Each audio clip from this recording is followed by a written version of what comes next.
Swayam Prabha. Digital India. Educated India.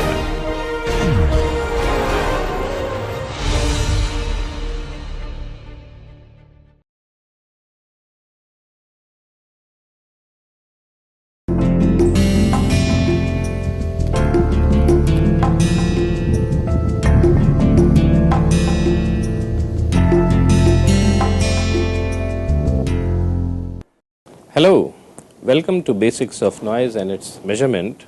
I am Nachiketa Tiwari. Today is the fifth day of fifth week of this course. This week we have been discussing Fourier series, Fourier integral, and today we will be discussing Fourier transform of various functions which may not necessarily be periodic in nature. The technique of Fourier transform is extremely powerful, and it is very widely used across all sorts of domains when we want to represent a time signal in frequency domain. This technique helps us in several ways, and most importantly it helps us resolve or identify specific frequency components of a signal which contribute to the generation of a signal in time domain. So suppose we have a complicated time signal, that is a signal which is a function of time, and if we are interested in finding out what are its frequency components which are dominant, then, and if the signal is not necessarily periodic in nature, then the method of Fourier transform, this technique, it helps us solve this problem. And in that sense it's extremely powerful and very widely used. Specifically in area of noise, it's used almost everywhere, and that is why it's important to understand it. Now the other thing I wanted to mention was that what we will be discussing today is Fourier transform from a theoretical standpoint. But when we use computers to conduct these transforms, to develop these transforms, then we use a slightly different method. So we don't use analog formulations of the method, and what we do is something known as DFT, that is digital Fourier transforms. So that is something we will cover in the next class, or actually next week, but today and tomorrow we will cover more or less pretty much the details of Fourier transform from a mathematical and an analog standpoint. So you would wonder that you have these Fourier integrals which we have already discussed, and they help us represent a signal in frequency domain even if these signals are not periodic in nature. Then what is the additional advantage we get from Fourier transforms? So the answer to that is that Fourier integrals, which we discussed in the last class, they are essentially valid for real functions, But if our function is complex in nature, because in acoustics and in noise, a lot of times we handle complex entities. For instance, we had discussed complex amplitudes, complex frequencies, complex time signals. So then if we have to resolve these type of signals in the frequency domain, then that is where Fourier transform comes in handy. So that is the backdrop. So let's consider a function ft, and we have seen that its Fourier integral is 0 to infinity, a function of omega cosine omega t plus another function b of omega sine of omega t d omega. So this is the Fourier integral.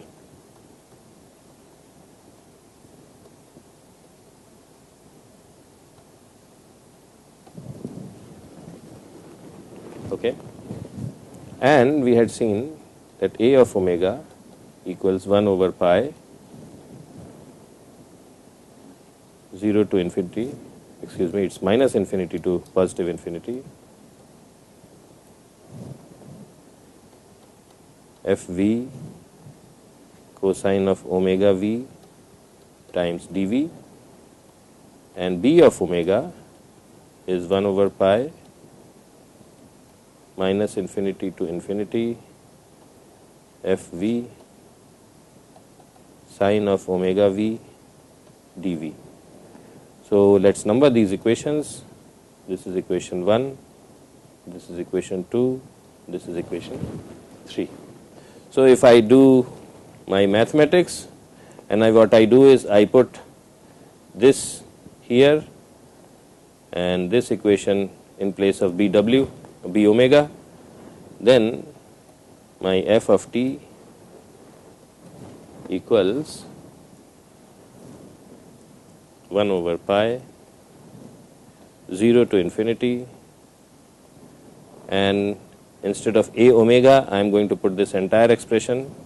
So this is f of v cosine of omega v, and I have to integrate it from 0 to infinity,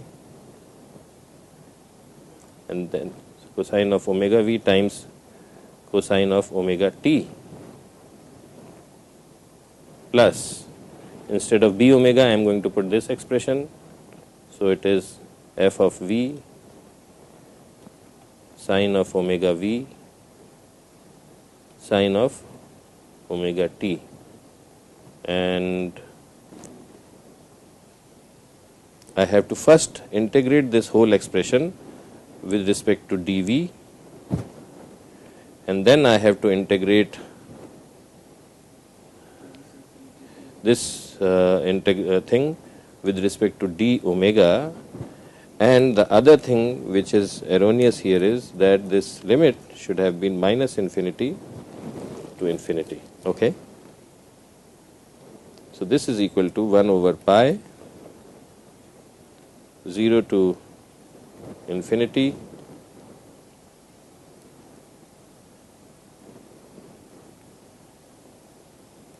minus infinity to infinity.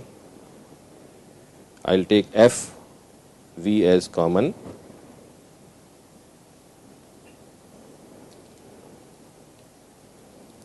and in the parenthesis I'll have cosine omega v times cosine omega t plus sine omega v times sine omega t, and then I have dv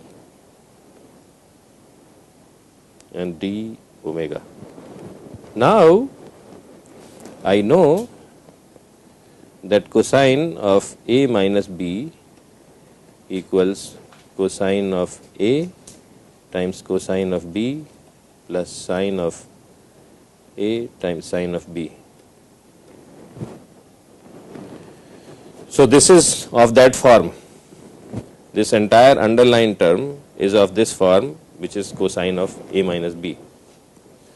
So what I do is I rewrite this expression f of t equals 1 over pi integrated from 0 to infinity minus infinity to infinity f of v, and then cosine of omega t minus omega v, and this has to be integrated first with respect to dv and then with respect to d omega. Now we look at this expression and we make some observations. So the first thing we note, so let's call this whole thing, this whole integral of fv cosine omega t minus omega v times dv, when I integrate it, let me call this as capital F of omega. So it is not just the integrand, it is the integral of the entire expression. So we make some observations. The first thing is that cosine of omega t minus omega v is an even function.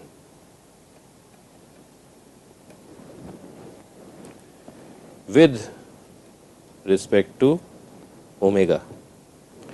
Second, when I integrate this whole thing, f of v times cosine omega t minus omega v dv, then the integrand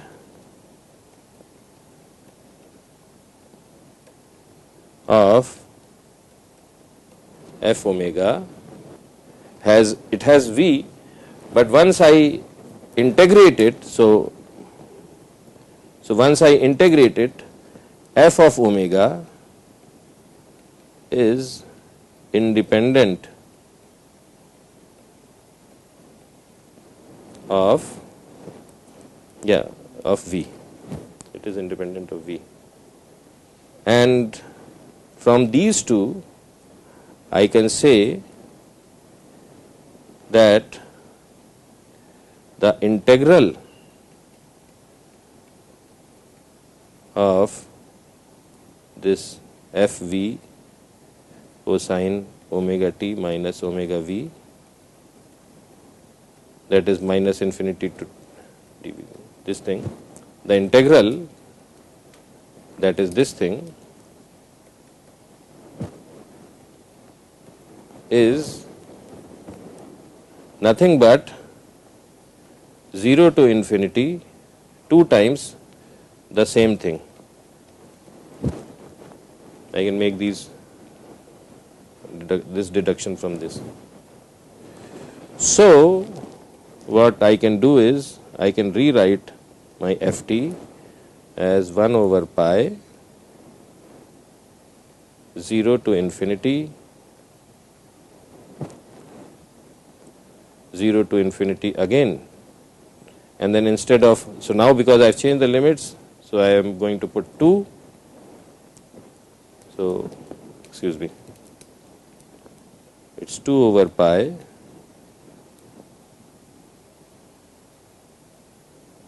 f of v cosine omega t minus omega v dv d omega.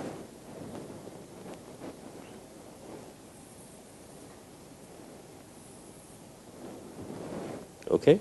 So this is one part, and this I can write it as 2 over pi 0 to infinity, and I can write this integral as f of omega t omega. So what I have done in this class till so far is that we started from a function, right, from a Fourier integral. We substituted the values of a omega and b omega into the Fourier integral. I mean, that's all we have done. We have substituted those values, did some mathematical manipulation, and we have transformed this equation f of t as a function which is nothing but 2 over pi integral of f of omega d omega from 0 to infinity, and where f of omega is defined as this function, which is f of v times cosine omega t minus omega v times dv integral of 0 to infinity. So this is what I wanted to cover in this lecture, and I will continue this in the next lecture also, because what we have done till so far, it has to continue, and then finally we will arrive at the Fourier transform of the overall system. So please be tuned, please stay tuned, and we will continue this discussion and close this in the next lecture. Thank you.